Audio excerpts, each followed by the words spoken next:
ano nangyari? Inagawan. Yes po, inagawan po ako. Ouch! Wait, sige. Ikwento mo sa amin kung papaano nagsimula yung love story ninyo at napunta sa pangangagaw. Nag-start po yun. Actually, trio po kami. Trio? Yes, trio po kami. Okay. Yung girl po is, naging jowa ko po siya for 2 years. For 2 years. 2 Tapos, years. best friend ko po yung guy for almost 15 years. Ang tagal! Yes po. Childhood ko po Ang talaga kapal siya. ng mukha. Ay, sorry. So, 15 years? Yes, 15 years po. Sa 15 years na yun, matuturing mo at masasabi mo na siya ay totoong kaibigan sa'yo. Yes po, Kasi hindi kasi naman tatagal ng ganun. childhood ko po siya eh. Childhood friend ko po siya. Okay, and then? And then, sa sobrang busy ko po sa pageantry, sa modeling, sa mga side rocket, syempre, industrial engineering has never been a joke. Talaga. Yeah, it's not a joke. Come on, numbers, hello.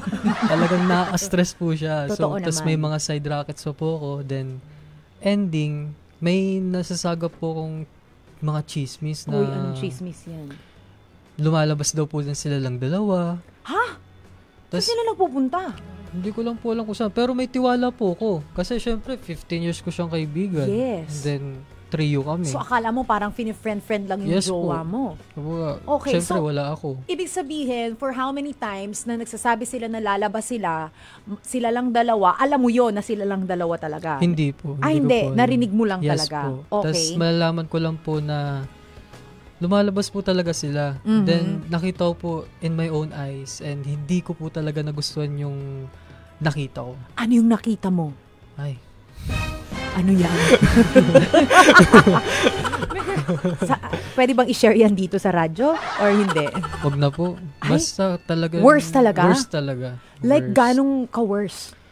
Like, scale of 9/10. Talaga? Yes po. Alam mo, lalo lang kami curious. Ano kaya yung nakita mo yun? Oo. So, nahuli mo? Sa Yes akto, po. kumbaga? Yes po, nahuli ko po talaga. Ano ba to? Naglalambutsingan sila? Parang ganun na Parang nga po. ganon. Saan mo nahuli? Diyan po sa meron po sa amin na sa may Eaton Square po.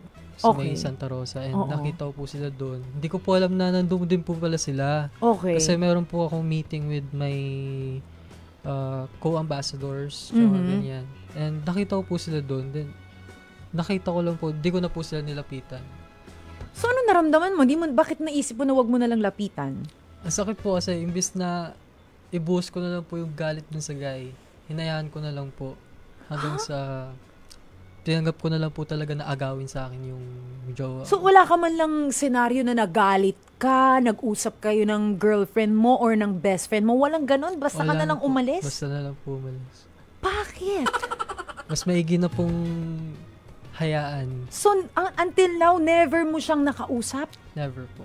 So, nung nakita mo yung moment na yun na naglalambutsingan sila, umexit ka, nagpakalayo-layo ka, parang ganon? Yes po. Then nakipag-break na lang po sa kanya without any reason para... So, ang feeling niya, hindi mo alam? Yes po. Anong binigay mong rason nung nakipaghiwalay ka sa kanya? Binigay ko na lang po rason I'm very busy. Hindi ko na kayang ituloy itong relationship na to. So, we need to stop this. Yun po.